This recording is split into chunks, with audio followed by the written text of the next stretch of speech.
స్తోత్రం. Praise the Lord. మన ప్రభువును రక్షకుడైన యేసుక్రీస్తు నామములో శుభములు వందనాలు తెలియజేస్తూ ఈ ఉదయకాల సమయంలో మరొక వాక్య భాగంతో మీ మధ్యలో రావడానికి దేవుడు ఇచ్చిన కృపను బట్టి దేవుని మనం మహిమపరుస్తూ ఈ దిన వాక్య భాగాన్ని చదువుకొని దేవుని వాక్యాన్ని ధ్యానం చేద్దాం. యోహాను సువార్త 16వ అధ్యాయము 33వ వచనాన్ని చదువుకుందాం. ఈ లోకంలో మీకు శ్రమ కలుగును, అయినను ధైర్యము తెచ్చుకునండి. ఈ లోకంలో మీకు శ్రమ కలుగును, అయినను ధైర్యము తెచ్చుకోండి యేసుక్రీస్తు ప్రభువారు మాట్లాడుతున్నమాట.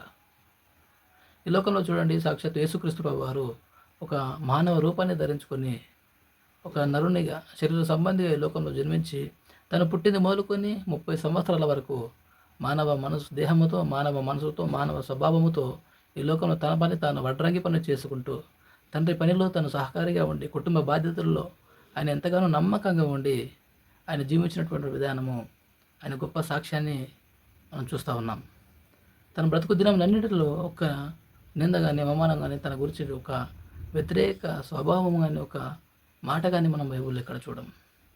కానీ ఏ రోజైతే తాను దేవుని గురించి సమర్పించుకొని దేవునికి ప్రతిష్ఠించుకొని ఇదిగో దేవుని నిమిత్తం ఇది మొదలుకొని ఒక ప్రతిష్ఠిత జీవితాన్ని నేను జీవించాలి అని ఇదిగో ఏ రోజైతే బాప్తిస్మం పొందండి, ఆయన ఒక బాప్తిస్మం పొంది ఒక సత్య సంబంధిగా, వెలుగు సంబంధిగా, ఆత్మ సంబంధిగా పరలోక రాజ్య సువార్తను ప్రకటించుటకు ఆయన సిద్ధపడినట్లుగా బాప్తిస్మం పొందడానికి వచ్చిన వెంటనే మొట్టమొదటిగా అతనికి శ్రమ అపవాది వలన కలిగింది.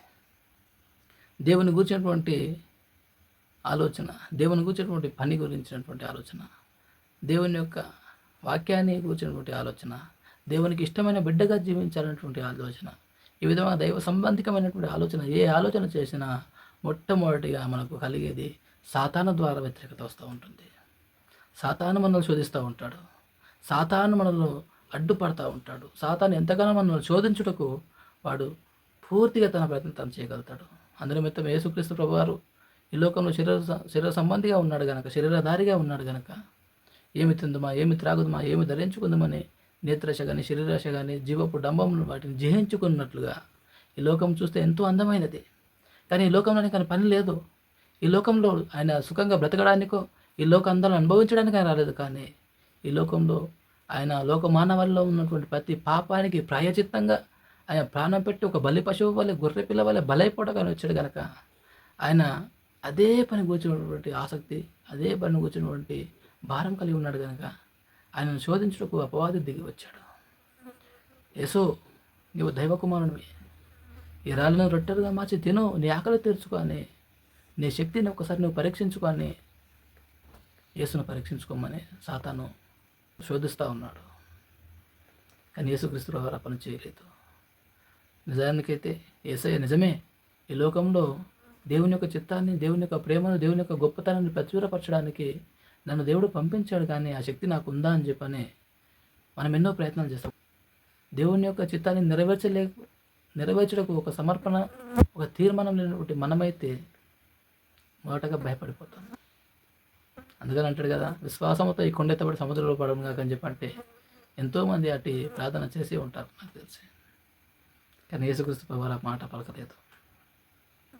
అయ్యో, బయటికి వెళ్ళి చనిపోయిన వాళ్ళు లేవనెత్తాలి, రోగులను బాగుపరచాలి, అనేక పక్షవాదం గల వారిని లేవనెత్తాలి, సముద్రాన్ని శాసించాలి, నిజంగా నాకు ఆ శక్తి ఉందా, నాకు ఆ బలము ఉందా అని చెప్పని యేసుక్రీస్తు ప్రభువారు సాతాను యొక్క శోధనకు గురై తను తాను ఆలోచనలు పడవచ్చు, తను తాను ఆ సమర్పణను కోల్పోవచ్చు. కానీ ఆ అవకాశము దేవుడు ఎంత మాత్రం సాతానికి ఇవ్వలేదు. యేసు నిజంగానే అని చెప్పని తను ఆ విధమైన పరీక్షను పరీక్షించవచ్చు. రాళ్ళను రొట్టెలుగా మార్చుట, కొండలను శాసించుట, చెట్లను శపించుట, ఇవన్నీ ఆ 40 దినాల ఉపవాస ప్రార్థనలో యేసుక్రీస్తు ప్రభువారు తన కలిగినటువంటి సందేహాన్ని తీర్చుకోవటం ఆ విధమైన ప్రయత్నం చేయొచ్చు. కానీ యేసయ్య పని చేయలేదు. దుష్టుని యొక్క ఆలోచనలను, దుష్టుని యొక్క ఎత్తుగడను, దుష్టుడు కలిగిస్తున్నటువంటి సందేహాలను యేసయ్య ఎంత మాత్రం పట్టించుకోకుండా వాటిని త్రోసివేశాడు. దేవుని యొక్క వాక్యాన్ని బట్టి తండ్రి అయిన దేవుని శక్తిని పరీక్షింపకూడదని నీకు తెలియదా అని చెప్పని వాక్యానుసారంగా సాతానును గద్దించాడు యేసయ్య. కాబట్టి మనుషులుగా నీవు నేనైతే మనకు శోధన ఎక్కడి నుండో రాదు, ఎక్కడి నుండో రాదు. నేను తాగుడు మానాలనుకుంటావా? నీకు జతగా తాగినోడే నేను ఎంతగానో హేళన చేస్తాడు, నేను ఎంతగానో చిన్నబుచ్చి మాట్లాడతాడు, నేను ఎంతగానో అవమానపరిచి మాట్లాడతాడు, నేను ఎంతగానో గేలి చేస్తూ 10 మందిలో హేళన చేస్తూ ఇష్టానుసారమైన మాటలు మాట్లాడుతూ ఉంటాడు. అరే నేను సహవాసం మానాలి, పరిశుద్ధుల సహవాసంలో నేను ఉండాలనుకుంటే ఆ సహవాసాన్ని బట్టి కూడా అనేక విధాలుగా ఈ లోకం నిన్ను దూషిస్తూ ఉంటుంది, ద్వేషిస్తూ ఉంటుంది. నీవెంత పాపంలో నుంచి పరిశుద్ధుల సమూహంలోనికి నువ్వు పారిపోతుంటావో అంతగా నిన్ను వెనుకబడి వెనుకబడి వెనుకబడి వెనుకబడి వేధిస్తూ శోధిస్తూ నీ గురించి ఆ విధంగా హేళన చేస్తూ మాట్లాడుతూ ఉంటారు. కాబట్టి ఈ శ్రమలు, ఈ హేళనలు, ఈ తిరుగుబాటు సాతాను యొక్క శోధన అయి ఉన్నది, సాతాను కలిగించే శ్రమలుగా ఉన్నవి. కానీ ఏ రోజైతే నీ శ్రమలు నా కోసము, నా విడుదల కోసము, నేను చేసేటువంటి అక్రమాలను బట్టి, నా ఆలోచనలు బట్టి, నా తలంపులను బట్టి నేను ఎంతగా నా దేవుని దృష్టికి ఎంత నేను ఒక ఘోరమైన వ్యాధి గలవాడిగా, ఘోరమైన ప్రవర్తన గలవాడిగా, మూర్ఖమైన స్వభావం గలవాడిగా నేను కనబడుతున్నాను. దాని నుంచి విడిపించబడినట్లుగా, దాని నుండి తప్పించబడినట్లుగా నేను మార్పు చెందుటకే నా యేసయ్య నా కోసం ప్రాణం పెట్టాడు అని ధైర్యం తెచ్చుకోమని దేవుడు మాట్లాడుతూ ఉన్నాడు. ఎదుగో నేను లోకంలో జయించి ఉన్నాను గనక మీరును లోకంలో జయించుడి అని దేవుడు మాట్లాడుతూ ఉన్నాడు. యేసయ్య పలుకుతున్న మాట నీ కొరకు, నా కొరకు, నీ శ్రమలో, నీ అవమానంలో, నీ నిందలో దేవుడు నీకు ఇస్తున్నటువంటి వాగ్దానము.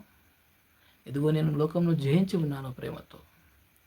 ఓర్పు పరీక్ష నిరీక్షణ పరలోక రాజ్యంలో తండ్రితో సహవాసాన్ని మనకు అనుగ్రహిస్తూ ఉంది కనుక ఇలాంటి ఓర్పుతో, పరీక్షతో, నమ్మకత్వముతో మనం దేవుని కొరకు జీవితాన్ని జీవించినప్పుడు అద్భుతంగా యేసయ్య చేసిన ప్రాణ త్యాగము, ఈ దేవుని యొక్క మాటలు నీకు బహుధైర్యాన్ని కలిగించి లోకంలో దేన్ని లక్ష్య పెట్టకుండా దేవుని నిమిత్తము ఒక సాక్షార్థమైన జీవితాన్ని జీవించడానికి గొప్ప మేలు దేవుడు చేయబోతున్నాడు. కాబట్టి అలాంటి జీవితాన్ని నేను జీవించినట్లు ఈ దినమంతటిని ఆయనకు అప్పగించుకుందాం. స్తోత్రములు నాయన. పరిశుద్ధుడా నీకు వందనాలు. ఇది నా మీరు ఇచ్చిన వాక్య భాగం బట్టి నీకు స్తోత్రము నాయన. ఈ లోకంలో మీకు శ్రమ కలుగును, ఆయనను ధైర్యము తెచ్చుకున్నాడు. ఎదుగు నేను లోకంలో జయించి ఉన్నాను కనుక మీరును జయించమన్న దేవుడు నీకు స్తోత్రములు. అయ్యా మనుషుల యొక్క నిందలు, మనుషుల యొక్క అవమానం, మనుషుల యొక్క అయ్యా వ్యతిరేకతలు అయ్యా మేము దగ్గర కాకుండా దూరం చేస్తూ ఉంటుంది నాయన ప్రభువా. లోకానికి భయపడు, మనుషుల మాటలకు భయపడు అయ్యా. మిమ్మల్ని ఎంత మాత్రం మేము త్రోసివేయక మిమ్మల్ని దూరం పెట్టక అయ్యా మీ అడుగు జాడలో మేము నడుస్తూ మీ చిత్తాన్ని మేము గైకొని మీ ఆజ్ఞలను మేము గైకొని సత్య సంబంధులుగా, ఆత్మ సంబంధులుగా ఇదిగో జయించు వారిగా ఈ లోకంలో జయించుటకు శక్తిని, బలమును, ధైర్యము గలవాడిగా మేము జీవించినట్లుగా ఈ దినమంతా మీ కృప మాకు తొలగించమని ప్రార్థిస్తూ మా ప్రతి శ్రమను, మా ప్రతి ఇరుకులో, మా ప్రతి ఇబ్బందిలో అటు ధైర్యంను మాకు అనుగ్రహించి నడిపించమని ప్రార్థిస్తూ యేసయ్య నామమును బట్టి ప్రార్థించి అడిగి పెడుకుంటున్నాను మా తండ్రి. ఆమేన్.